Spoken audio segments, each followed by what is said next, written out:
sou aluno do curso de licenciatura em História. Por se tratar de um curso de licenciatura, nós temos a necessidade de fazer atividades práticas.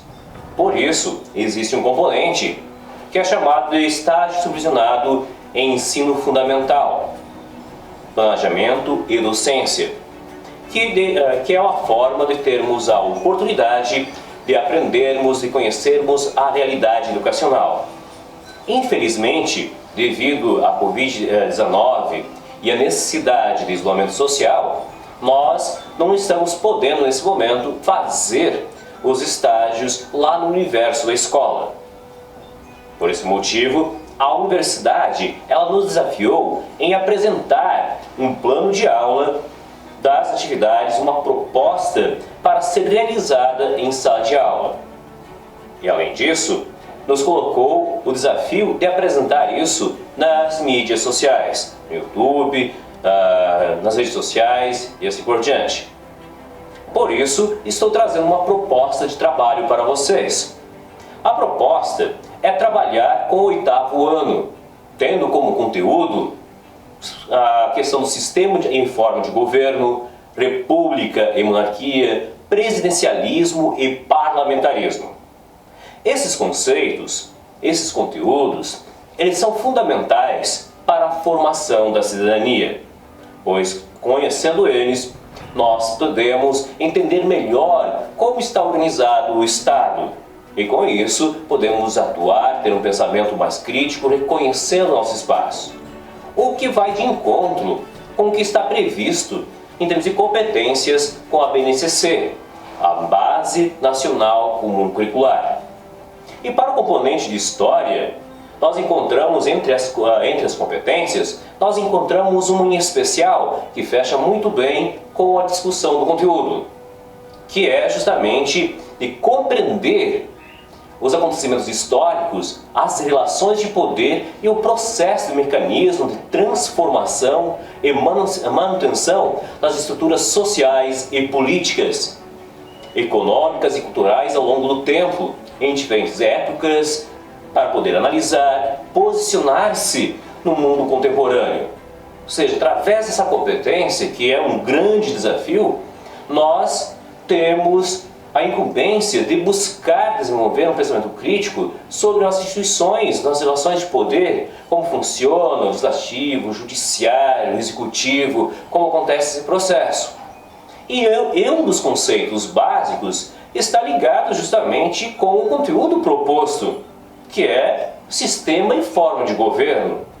Nós sabemos que vivemos em um país que é uma república presidencialista. Agora, será que todos nós temos a compreensão do que significa uma república? O que é o presidencialismo? É isso uma questão muito importante. Agora, nossa proposta é trazer essa discussão lá para o 8º ano. Trazer essa discussão. A partir disso, é interessante termos em conta nossos objetivos. Primeiramente, tendo em vista a competência do BNCC e os conteúdos, o nosso principal objetivo é promover um debate sobre as formas do sistema de governo diante das transformações provocadas com as revoluções liberais dos séculos XVII e XVIII. Porque lá naquele contexto nós vamos encontrar um debate, vamos encontrar justamente a classe burguesa que assume o poder e com isso traz um modelo de Estado liberal, o qual nós somos herdeiros até hoje. Então torna-se interessante voltar e trazer essas discussões, verificar o que ficou lá naquele contexto histórico e o que nós herdamos. Então torna-se muito interessante trazer esse debate. Além disso, temos os objetivos específicos, que entre eles nós temos, no caso, as discussões sobre a questão do iluminismo, o pensamento liberal, porque com as revoluções liberais, nós temos pensadores liberais que trouxeram muitas coisas interessantes, que são presentes até hoje. Entre eles podemos trazer algumas discussões de pensadores como Montesquieu, John Locke e outros. Além disso, buscar principalmente diferenciar monarquia e república. Também buscamos diferenciar forma e sistema de governo e identificar os países que são repúblicas presidencialistas e parlamentaristas. Hoje nós temos uns países que são repúblicas presidencialistas e países que são repúblicas parlamentaristas. Então tem formas mistas. Então, e que está intimamente ligado com a forma de organização do Estado. Agora, para nós entendermos um pouco disso, é interessante fazermos um caminho histórico disso, sobre as formas e sistemas de governo. Como que acontece esse processo?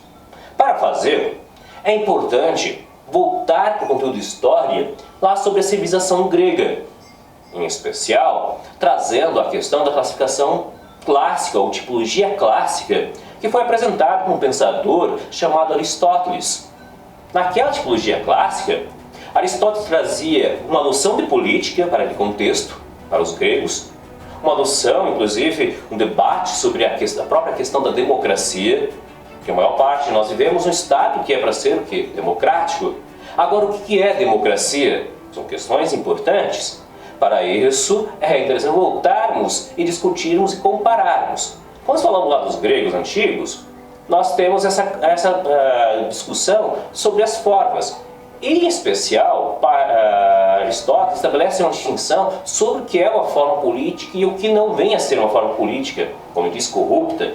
Uma forma política, para ele, é aquela que considera o bem público em primeiro lugar. E aquela forma corrupta é aquela que considera o bem privado em primeiro lugar. Nesse sentido, ele acaba estabelecendo que conforme o número de pessoas que estão à frente e de acordo com o critério estabelecido, nós teremos a forma de governo. Por exemplo, quando nós falamos que tem uma pessoa à frente, mas essa pessoa de fato se preocupa com a questão pública, com o bem público, o interesse público, nós temos, no caso, a monarquia, uma forma, ao ver de Aristóteles, justa, uma forma política. Porém, se a pessoa usar o Estado para os seus benefícios, para o seu interesse próprio, nós temos uma forma corrupta, que corresponde justamente à tirania. No entanto, em termos de critério de número, nós podemos ter alguns que estão à frente do Estado.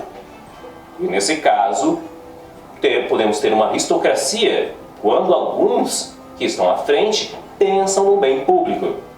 Porém, se essas pessoas pensam somente em si mesmas, nós temos uma oligarquia ao ver de Aristóteles. Em seguida, Aristóteles traz uma discussão bastante interessante, polêmica, que é justamente o fato que para ele a democracia corresponde a uma forma corrupta. Porque para ele, quando falamos a governo do povo, ele menciona que nem todos estão preparados, primeiro, para ser cidadãos. Segundo, grande parte persegue seus interesses privados. Quando grande parte da população segue seus interesses privados, pensando em si mesmos, nós temos uma forma corrupta. E, segundo Aristóteles, nós temos uma situação demagógica, que é a condução do povo. Ou melhor dizendo, ou seja, aqueles que são capazes de manipular esses interesses acabam, de fato, governando para si mesmos. Então, nesse caso, todos, não sendo todos, decidem, o que se torna uma forma corrupta. No entanto, Aristóteles traz uma forma que é o que nós esperamos e queremos, que chamaríamos hoje, como de democracia, ele chama de politeia, que seria o governo de muitos que de fato conseguem pensar no bem público, que se torna um grande desafio, que seria quase um ideal ao ver aquele pensador. Essa tipologia, ela prevaleceu por muito tempo, e um pensador, em especial, chamado Maquiavel, lá no período renascentista, e por isso torna-se interessante voltarmos depois fazer essa comparação, irmos até o Renascimento, embora tenha muitos outros teóricos em torno disso, daria um bom debate, mas com Maquiavel nós temos justamente o ideal republicano. O que é esse ideal republicano? Até Maquiavel nós temos aquela discussão das formas típicas que vêm lá dos gregos antigos. Maquiavel já faz a distinção entre as formas entre monarquia e república. Quando falamos da monarquia e da república, nós temos justamente essa forma de relação do Estado, ou de quem está à frente, com quem está subordinado, súditos ou cidadãos. No caso, quando falamos da monarquia, nós temos um sistema onde a pessoa herda o poder de maneira hereditária. Nesse caso, não há eleições. O contrário ocorre com o princípio republicano, onde nós temos um processo de eleições. E sem contar que na monarquia, em termos de organização, os três poderes, poder executivo, legislativo e judiciário, ele se encontra concentrado nas mãos do monarca. Já na república, nós temos o princípio da divisão dos três poderes. Então torna-se bastante interessante e Maquiavel traz essa discussão. Sem contar que o próprio Maquiavel trouxe uma inovação muito grande sobre o próprio conceito de política, de organização em torno do Estado. Ele já vê não a questão da política, como diziam os gregos, como uma discussão em busca do bem público, mas ele vê a política como um palco de disputas, como a arte da prudência. E isso dá um outro debate, por sinal muito interessante, provocado no século XV. Agora, além disso, para reforçar o nosso debate, é interessante pensarmos nas revoluções burguesas, lá do século XVII, do século XVIII. Quando nós pensamos lá na Inglaterra, na França, nós temos todo um movimento de uma classe, que é a burguesia, que vai buscar o poder para si, deixando de lado, no caso, colocando em xeque o poder dos monarcas. Esse processo é muito rico para a discussão em relação às formas e sistema de governo, porque nesse contexto nós teremos o elemento histórico, da construção do Estado, que é o qual nós seremos herdeiros, e também nós temos muitos pensadores que servem de base, inclusive, para as constituições contemporâneas. Entre eles, encontramos John Locke e Montesquieu. O próprio John Locke traz a questão da política como arte de consentimento, ou seja, do acordo, da estratégia também, traz esse debate. E ele traz, nesse debate, alguns direitos que ele considera fundamental, que é a função do Estado proteger. Entre eles, a propriedade privada, a liberdade do exercício da propriedade privada, nesse caso, a igualdade jurídica ou formal, que não corresponde necessariamente à igualdade social, que é uma igualdade perante a lei, que a lei deve ser igual para todos, que para a época foi revolucionária. Em que sentido? Porque quando nós falamos lá na época dos monarcas, nós tínhamos as classes, a nobreza, por exemplo, tinha direitos diferentes se compararmos com outras classes. Outro pensador muito importante dentro dessas discussões, encontramos o Montesquieu. Montesquieu ele traz uma discussão sobre a divisão dos três poderes, mas ele destaca bastante a importância desses três poderes funcionarem de maneira independente, ou seja, nenhum poder deve intervir sobre o outro para que não aconteça a usurpação do poder, que não aconteça justamente formas tirânicas. Porque do contrário, se o executivo, por exemplo, intervir sobre o legislativo, sobre o judiciário, nós teríamos uma forma de tirania, nós teríamos a conversão de um sistema democrático para uma forma que não desejamos, que é autoritária. E também o autor destaca a importância desses três poderes funcionarem, além de independente, de maneira coordenada.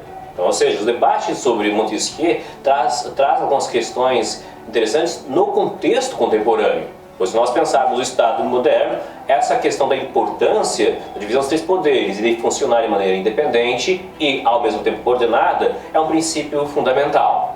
E com isso conseguimos entender também o debate melhor sobre as formas e sistema de governo. Pois quando falamos de forma, nós temos, como vimos, a relação do Estado com as demais pessoas na sociedade. Com os cidadãos, com os indivíduos, com os súditos. Agora, quando nós falamos desse sistema, nós falamos da própria organização do Estado, como que ela acontece. E nesse caso poderíamos falar de sistema presidencialista ou parlamentarista. No caso, o sistema presidencialista é uma forma conhecida por nós, brasileiros, que temos uma república presidencialista. No caso, a república é a forma, presidencialismo, o sistema. E nesse caso, nós elegemos os representantes do legislativo e também do executivo, dando a cada uma dessas esferas uma autonomia política muito grande. Já isso é um pouco diferente no sistema parlamentarista, aonde O cidadão escolhe o representante do parlamento e esse, no caso, deste vão sair justamente os seus representantes. E aí existe todo um processo que é importante observar. A escolha do primeiro-ministro, por exemplo, do chefe de gabinete, chefe de governo. Toda essa parte é bastante interessante e diferente. Só que nesse caso, resumindo bastante, nós percebemos que não existe uma autonomia tão grande do presidente, ou primeiro-ministro, ou chanceler, conforme o nome que cada país vai escolher, que é por isso interessante a pesquisa sobre a organização desses sistemas em vários países.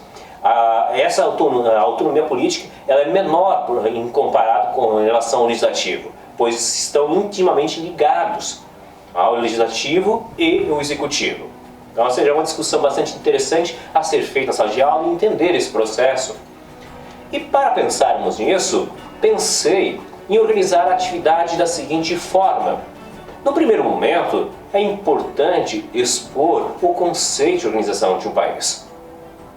E seguindo, também a importância de apresentar, no caso, como é organizado o nosso país, o nosso Estado, o Estado brasileiro, como se dá essa organização.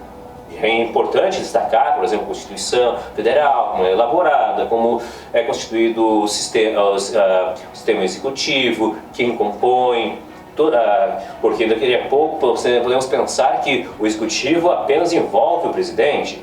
Na realidade, não é bem assim, existe uma equipe, o que torna-se interessante para esse debate, pesquisar como é determinada essa organização. E também a organização do próprio judiciário. Em um terceiro momento, é interessante comparar essa forma de organização e discutir elementos que estejam ligados com as discussões promovidas no contexto histórico lá do século XVII e XVIII com as revoluções liberais, contrapondo a monarquia absolutista. E tem muitos elementos que nós herdamos, tem outros que nós acabamos transformando, trazendo umas novas formas, mas temos muitas coisas no Estado liberal.